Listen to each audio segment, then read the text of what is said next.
Hi, ladies. Hello. Hello. Good morning. J-Lux Chronicles meets again. We actually have, let's see, Paige, Bazilla, Hello. It's Bazia. Spazia. Bazia. Only to you. Thank the you. fancy way, Amy Wander, Hello. Miss Bree Pelkey, Hello. and myself, Genevieve Kroll, broker and founder of J-Lux Homes. So today, I thought we would talk about the most recent data and stats that just came out about the buyer-seller profile for just last year, which was 2024. I have to tell you, when I was listening to this report, because I was listening on audio, because I'm always so busy, I was really kind of sad by this first stat that came out. So I'm going to read it. The median first-time buyer age increased to 38 years old in 2024. And the percentage of first-time buyers is down to 24%. So out of all buyers last year, only 24% were first-time. That was the lowest since NAR ever started collecting their data from 1981. So they've been starting since 1981. It's never been that low. I'm trying to think how old I think I was 24. 24. Sure. Yeah, you know this because Yes. I When you think bought your we first bought our home. homes Yeah, around we the bought same it year. Bought them at the same time. Yeah. Yeah. Yeah. And you built your home in Florida, your first one? We had a house prior to that. We bought a fixer-upper. Well, okay, no, let me not lie. Jeff had bought a fixer-upper, and then it became my fixer-upper, but he'd bought it prior to me. But You were in your 20s. I was 20. I just turned 22. Yeah. And we completely remodeled it and gutted it. It was our little love nest. I love that house Well, this so is much. an adventure you're supposed to have at that time in your life, and Yep. It doesn't exist, though. We never considered doing anything else. Like I don't remember. no, I but mean, it's not that there It were was great that it was options, an but- option. yeah. Yeah. But I I mean, think yeah. we know why it's not an option. I mean, why the age is 38, right? Oh yeah. Affordability. Yeah. Affordability is wild. I mean, I literally have been having such extensive conversations with my Ava about this lately because I have a daughter that's going to be graduating high school in a year and a half, and she and her boyfriend have these delusions of grandeur, which I do love. Dream big, and then I'm just going to knock you back down to reality because they think that they're going to go play house. And I'm like, your asses are broke.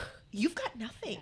And it's sad to say, but like we would move out and kind of had options, but unless you're in a position to fund an $80,000 a year lifestyle for your kids to go to college, it's just not feasible. Well, when I bought my first home, and yours was probably the same, it was 0% down. It was 2008. Yeah, this was a long time ago. But my Think point about that is, time. And also, they were giving Oh, Obama's administration was credit? giving They the were getting housing a credit. credit. Yeah. FHA Like, We got credit. money back to 10 buy. grand to Yeah. buy a house. well, Wild. another I part of forgot this about that. report, it said that this was the year that had the highest down payment on average for first-time buyers, the highest, because they have to make their payments affordable because Sure. you're talking about affordability and then the interest rates.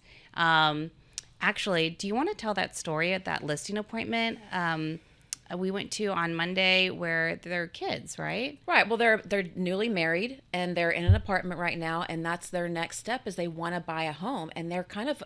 I got the impression that they're kind of getting stressed, like we're Embarrassed.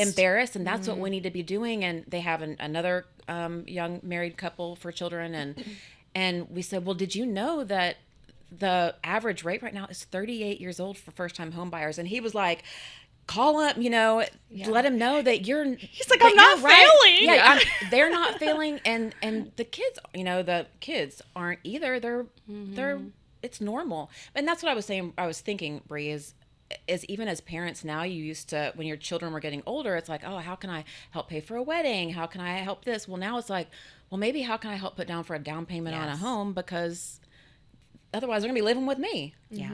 Well, that's And household formations have changed too. I think- Dramatically. so I think much. families, one, they want to live together under the same roof, or ADUs are huge. We've talked Yeah, about this yeah. before.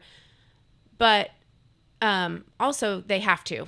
Yep. Like, they need to. Financially. They have to be Financially. able to save money and figure it out that way. But it is harder for sure. I feel like we have an evolution happening of multi-generational living, but it's so funny because it used to be the multi-generational living was, of course, the aging parents. It's not the case anymore. No. The That's the young kids. multi-generational living is the young kids. And that is, I'm not completely opposed to it. I'm really struggling right now with... That's because you're about to become an empty nester and you don't want them to Oh my leave. God, no. It's getting a little too real. No, I'll be naked in my kitchen every day. I have no shame. I have zero shame. Knocking before I go to Bree's house. Counting down for that. Enjoy the show, folks. Well, listen to this stat because this goes in what you're saying. So out of all the buyers, I mean, this blew my mind. Out of all the buyers last year, 73% did not have a child under the age of 18 in their home. So that says a lot of the people, most of them probably had kids, but it was over the age of 18. So they're not buying because of growing families that are young. It's because of the multi-generational. Well, that was exactly why I built my house. Literally, exactly why is because we were living in a 2-story. I have a boy child, a girl child. They were fighting over bathrooms. Sleepovers were getting wacky where we're like, oh my God, like, why are they all upstairs? They shouldn't be upstairs. What are we doing? Is this the right thing? Is it the wrong thing? So we built a big sprawling 1-story, and I've got the girls' wing, the boys' wing. Everyone can be there. I'm watching everything with my little eagle eye. I do think with all like these multi-generationals, they need to, MLS needs to do a better job. Yes. It's very suck. hard Yeah. to filter Very that. hard. Like to you filter just that. had this issue, Amy. Yeah, it's hard to filter it. And it's all dependent on how the agent enters it. And honestly, it's not very detailed data No. to be able to filter They it don't and even really offer search like that a for our box clients. for it. I Right. get very annoyed when I'm even trying to find the filter that I need. Like, I feel as though sometimes I spend so much time setting up the appropriate portal and put so much time and effort into it, but you don't want to miss anything because it's, not Right. properly filtered out. I think builders are on top of it, though, in our area especially. They understand that people are looking for that. A lot of them are building the mother-in-law suites and adding an extra space if they can, and it's huge for resale. Again, we've talked about this, but, they see it, and it's a huge demand. So from our perspective, it almost is easier to help guide our clients toward new construction if they're very specific in what they want. That's true. You and I just went to a model in Northlake Yeah. that had an entire, a beautiful, it wasn't an ADU, which is a accessory dwelling unit. It was an entire, like an apartment attached to the Yes. house, a whole separate garage, kitchenette, Separate bathroom. entrance. Yep. Yeah. They have a ton of those in the Vines over by me. Yes. Pentavia has their 2 models listed right now, and they are stunning. My mom went over there and she was like, why didn't you build me this? And I was like, are you contributing $1 million to this? Well, exactly. project? You have to have more than one Capital family. is- A yeah, lot of yeah, times, yeah. not everyone, but yes, a lot of times you have to have multiple salaries going into that budget Yeah. to make it work. Well, speaking of